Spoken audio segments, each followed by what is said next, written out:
அஸ்ஸலாமு ரோஜா அலைக்கும். சமையல்லேருந்து பேசுகிறேன். இன்றைக்கி நீங்கள் பார்க்க போகிறது என்னன்னா செய்வது எப்படின்னு தான் பார்க்க போகிறீங்க. அதுக்கு நீங்கள் முன்னாடி இந்த காடை பிரியாணி என்னுடைய ஸ்டைலில் நான் செஞ்சு காட்டியிருக்கேன். நீங்கள் செஞ்சு பாருங்கள். செம்ம சூப்பராகவும் டேஸ்ட்டாகவும் இருக்கும். அதனால் நீங்கள் இதை செஞ்சு பார்த்துட்டு உங்கள் பிள்ளைங்களுக்கெல்லாம் கொடுங்க. மறக்காமல் லைக் போடுங்க, சப்ஸ்கிரைப் பண்ணுங்கள். நம்ம எடுத்துக்கலாம். இங்கேருந்து பார்க்கலாம் வாங்க. என்னென்ன பொருள்ண்டு 2 தக்காளி, 4 வெங்காயம், 1 கேரட்டு.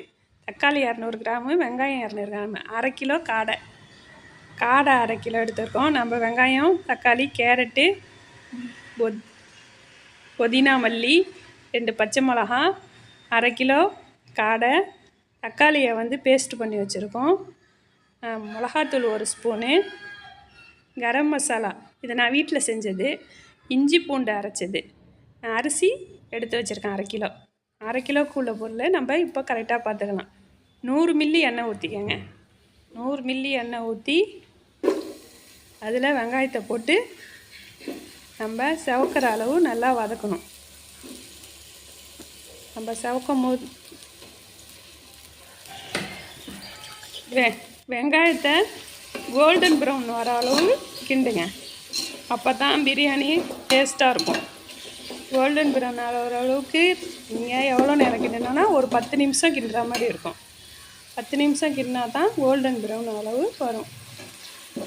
நீங்கள் வெங்காயத்தை போட்ட உடனே நீங்கள் போட்டிங்கன்னா அது நல்லா இருக்காது. 10 நிமிஷம் கரெக்டான இருக்கும். இப்போ நான் கிண்டிக்கிட்டே இருக்கேன். 10 நிமிஷத்துக்கு அப்புறம் இது பாருங்கள், இந்த மாதிரி கோல்டன் ப்ரௌன் அளவு வந்துருச்சு பாருங்கள். இப்போ நம்ம அடுத்த ஜாமான்களை சேர்த்துக்கலாம். என்னென்ன பொருள் சேர்க்கணுன்னா இப்போ பாருங்களேன், இந்த அளவு வந்துருந்துச்சுன்னா தான் பிரியாணி டேஸ்ட்டு செம்மையாகவும் சூப்பராகவும் இருக்கும். வெங்காயம் சவக்கலைன்னா நல்லா இருக்காது. அதனால் நீங்கள் இந்த நேரத்தில் அடுத்தடுத்த பொருளை போட்டுக்கலாம். 2 பச்சை மிளகா, நீங்கள் காரம் வேணுண்டா இன்னும் 2 பச்சை மிளகா போட்டுக்கோங்க. நான் கொஞ்சம் காரம் கம்மியாக தான் போடுறேன். என்னுடைய பையனுக்கு காரம் கம்மியாக தான் பிடிக்கும். புதினா மல்லி 1/2 கட்டு புதினா மல்லி போட்டு அதையும் நம்ம கிண்டிக்கிறோம். எண்ணெயில் நல்லா வதக்கிக்கிறோம். பச்சை வாசம் போகிற அளவு வதக்கிக்கிறோம். மிளகாத்தூள் 1 ஸ்பூனு, கரம் மசாலா 1 ஸ்பூனு. கரம் மசாலா நான் வீட்டில் அரைச்சது. அதை எப்படி செய்யணுன்ட்டு நான் ஒரு நாளைக்கு உங்களுக்கு செஞ்சு காட்டுறேன். இந்த கரம் மசாலா போடும்போது பிரியாணி சூப்பராக இருக்கும். தக்காளி நான் பேஸ்ட்டு தான் போடுவேன் எப்போதும். என்னுடைய பையனுக்கு பேஸ்ட்டு போட்டு செஞ்சால் தான் பிடிக்கும். இல்லைன்னா அந்த தக்காளியோட தோலெல்லாம் பொறுக்கி வைக்கும். இஞ்சி 50 கிராமும் பூண்டு 50 கிராமும் போட்டு நான் அரைச்சி வச்சுருக்கேன். 100 கிராமு. அதுலேருந்து நீங்கள் கொஞ்சம் வச்சுக்கிட்டு மீதி எல்லாத்தையும் போட்டுக்கோங்க. நல்லாயிருக்கும். இஞ்சி பூண்டு நம்ம எவ்வளோ சேர்க்குறோமோ அவ்வளோ பிரியாணி டேஸ்ட்டு கொடுக்கும். இப்போ தக்காளியை சேர்த்துக்கலாம். இப்போ தக்காளியை சேர்த்து அதோட பச்சை வாசம் போகிற அளவு நம்ம கிண்டிக்கணும். நல்லா கிண்டி இப்போ எண்ணெய் பிரிஞ்சு வரும். அரிசியை நான் ஊற வச்சுருக்கேன். உங்கள்கிட்ட காட்ட மறந்துட்டேன். களைஞ்சி ஊற வச்சு நான் எடுத்து வச்சுருக்கேன். பக்கத்து அடுப்பில் ஒரு சட்டி வச்சு தண்ணி வச்சுருக்கேன். இப்போ நம்ம வடி பிரியாணி தான் செய்ய போகிறோம். இப்போ 1/2 கிலோ காடை, 1/2 கிலோ காடையை நம்ம போட்டுக்கலாம். 1/2 கிலோ காடையை நான் 3 காடை அப்படி சொல்லலாம். அது 1/2 கிலோ இருக்கும். இப்போ நான் கேரட் சேர்த்துக்கிறேன். பிரியாணியில் கேரட்டு சேர்க்கும் போது பிரியாணியோட டேஸ்ட்டு இன்னும் சூப்பராக இருக்கும்.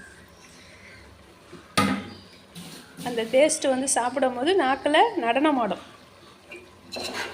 நீங்கள் சாப்பிட்டு பாருங்கள். சாப்பிட்டு பார்த்துட்டு இந்த மாதிரி செஞ்சு ஒரு நாளைக்கு ஒரே ஒரு நாள் இந்த ஸ்டைலில் என்னுடைய ஸ்டைலில் செஞ்சு பாருங்களேன். அதுக்கப்புறம் நீங்கள் எப்போதும் இந்த ஸ்டைலில் தான் செய்வீங்க. இப்போ தயிர் 1 பாக்கெட்டு, 10 ரூபா தயிர் தான் ஊற்றுறேன். 10 ரூபா தயிர் 1 பாக்கெட்டு ஊற்றிக்கங்க. இதை ஊற்றும் போது இன்னும் டேஸ்ட்டு கொடுக்கும். பிரியாணி செய்யும் போது நம்ம எப்போதும் பொறுமையாகவும் அமைதியாகவும் செய்யணும். கிடுகிடுன்னு செஞ்சாக்கா பிரியாணி டேஸ்ட்டு வராது.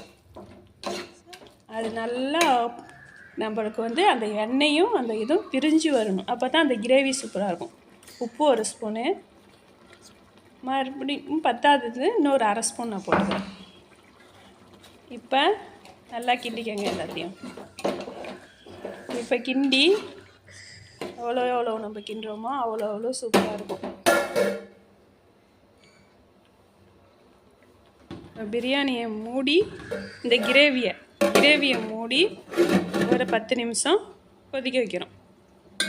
10 நிமிஷம் கொதிச்சா தான் அந்த காடை ஒரு அரை பக்கமும் நம்மளுக்கு வெந்திருக்கும். பக்கத்து அடுப்பில் தண்ணி வச்சுருக்கேன். தண்ணி வந்து ஒரு சின்ன சட்டியில் 1 கிலோ பிடிக்கிற மாதிரி நம்மளுக்கு ஒரு சட்டி எடுத்து அந்த சட்டியில் தண்ணி வைக்கணும். தண்ணி நிறையா வைக்கணும். இடையில இந்த கிரேவியை நம்ம பார்க்கணும். கிரேவியை பார்த்து கிண்டி விடணும். கிண்டி விட்டு 700 கிராம் தண்ணி ஊற்றணும். தண்ணி ஊற்றுறத வீடியோ எடுக்கிற போது நான் ஸ்கிப் பண்ணிட்டேன். நீங்கள் கரெக்டாக அந்த தண்ணி ஊற்றிக்கங்க. 700 மில்லி தண்ணி ஊற்றினா ஓகே, கரெக்டாக இருக்கும். இப்போ வந்து இந்த நேரத்தில் நீங்கள் உப்பு பார்த்துக்கங்க. இந்த நேரத்தில் உப்பு பார்த்தா தான் ஸ்டெப் பை ஸ்டெப்பாக நீங்கள் ஒன்று ஒன்றா செஞ்சுக்கோங்க. எப்போதும் பொறுமையாக செஞ்சால் தான் உங்களுக்கு கரெக்டாக இருக்கும்.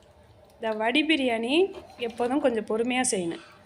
நீங்கள் இப்போ தம் பிரியாணி இப்போ செய்கிறா இருந்தால் டக்குன்னு செஞ்சிடலாம். அது கொஞ்சம் ஈஸி தான். ஆனால் இது தான் சுவை அதிகமாக இருக்கும்.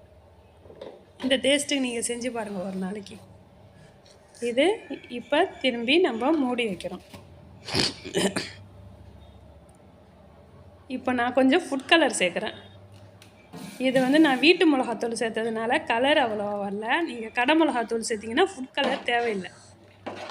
நான் வீட்டு மிளகாத்தூள் கம்மியாகவும் சேர்த்துருக்கிறதுனால இப்போ வந்து உப்பு செக் பண்ணிக்கோங்க. உப்பு கொஞ்சம் நம்ம ஒரு கல் தூக்கலாக நம்ம வாயில் இருக்கும்போது கொஞ்சம் டேஸ்ட்டுக்கு கூட இருக்கா, ஒரு கல் தூக்கலாக இருக்கணும். இப்போ 10லேருந்து நான் இன்னும் கொஞ்சம் உப்பு ஆட் பண்ணியிருக்கேன். ஆட் பண்ணிவிட்டு இப்போ மூடி வச்சுக்கலாம். பக்கத்து அடுப்பில் அரிசி போட்டுட்டேன். அரிசி தண்ணி கொதிச்சிடுச்சு. அரிசி போட்டுட்டேன். அரிசி போட்டு இப்போ வந்து கலக்கி விட்டு, நான் நிறையா பிரியாணி செஞ்சுருக்கேன். இருந்தாலும் இப்போ யூடியூப்காக செய்கிறதுனால எனக்கு கொஞ்சம் டைம் எடுக்குது, அவ்வளோதான். நீங்கள் ஒரு டைம் பார்த்துட்டு அப்புறமா செய்யுங்க. இப்போ உப்பு இதுலேயும் செக் பண்ணிக்கோங்க. இதுலேயும் ஓரளவு சுள்ளுன்னு இருக்கணும். இப்போ அரிசி பாருங்கள், 2 நிமிஷம் தான் வைக்கணும். நல்லா கொதி வந்தோன்னே 2 நிமிஷம் வச்சிங்கன்னா போதும். அந்த அரிசி வந்து ஓரளவு இதாகிடும். இப்போ வடிச்சிக்கணும். வடித்து எடுத்துட்டிங்கனாக்கா இது நம்மளுக்கு பிரியாணிக்கு தேவையாயிடுச்சு. இப்போ நம்ம அந்த கிரேவியில் கொட்டி நம்ம லெவல் பண்ணணும். இப்போ வந்து பாருங்கள், அந்த நம்ம கிரேவியும் அந்த அரிசியும் சம அளவு இருக்குது பாருங்கள். இந்த நேரத்தில் நம்ம என்ன செய்யணும், இப்போ நம்ம வந்து வடித்து வச்சுருக்கோம்ல, அந்த தண்ணியிலேருந்து கொஞ்சம் எடுத்து நம்ம ஊற்றணும். அந்த தண்ணியை தான் ஊற்றணும், பச்சை தண்ணி ஊற்றக்கூடாது. அப்போ தான் நம்மளுக்கு அந்த சூடோடு இருக்கும். இப்போ நான் மூடி வச்சுட்டேன். மேலே வெயிட்டுக்கு தண்ணி வச்சுருக்கேன். அப்போ தான் நம்மளுக்கு தம் ஆகும். எனக்கு மூடி சரியில்லைங்கிறதுனால அடியில் வந்து நான் பேப்பர் போட்டிருக்கேன். நீங்கள் பேப்பர் வேண்டாலும் போட்டுக்கலாம், இல்லை ஒயிட் துணி இருந்தால் நீங்கள் போட்டுக்கலாம். மூடி வைத்து ஒரு 5 நிமிஷம் இல்லைன்னா 10 நிமிஷம் நம்ம வச்சு 10 நிமிஷத்துக்கு அப்புறம் திறந்து பார்க்கணும். ஃபஸ்ட்டு ஹை ஃப்ளேமில் வைக்கணும். அப்புறம் ஒரு 2 நிமிஷம் ஹை ஃப்ளேமில் வச்சு உடனே லோ ஃப்ளேமில் வச்சு 10 நிமிஷம் வச்சுக்கணும். அதுக்கப்புறம் நீங்கள் 10 நிமிஷம் கழித்து திறந்து இதேமாரி பார்க்கணும். மேலே உள்ள அரிசியை மட்டும் லைட்டாக திருப்பி விடணும். அடியில் உள்ள சோறு எடுக்கக்கூடாது. அடியில் கொஞ்சம் எடுத்து பார்க்கணும், வந்து தண்ணி இருக்கா தண்ணி இல்லையா அப்படின்ட்டு எடுத்து பார்த்துட்டிங்கன்னா கரெக்டாக வந்துடும். இப்போ சோறு ரெடி நம்மளுக்கு ரெடி ஆகிடுச்சு. என் பையன் ஸ்கூல் விட்டு வந்துடுச்சு. அதனால் நான் அப்போ உடனே சோறு எடுத்து வச்சுட்டேன். வெள்ளிக்கிழமை மதியானம் என் பையன் வீட்டில் வந்து தான் சாப்பிடும். அதனால் நான் வீட்டில் சோறு வச்சு கொடுப்பேன். இப்போ நம்ம சாப்பாடு வச்சுட்டேன். சாப்பாடு வச்சு காடை வச்சு நான் கோழி பொரிச்சு வச்சுருக்கேன். கோழி வச்சுருக்கேன், முட்டை ஊற்றி வச்சுருக்கேன், ரைத்தா. இதோட இந்த வீடியோவை முடிச்சுக்கலாம். அஸ்ஸலாமு அலைக்கும்.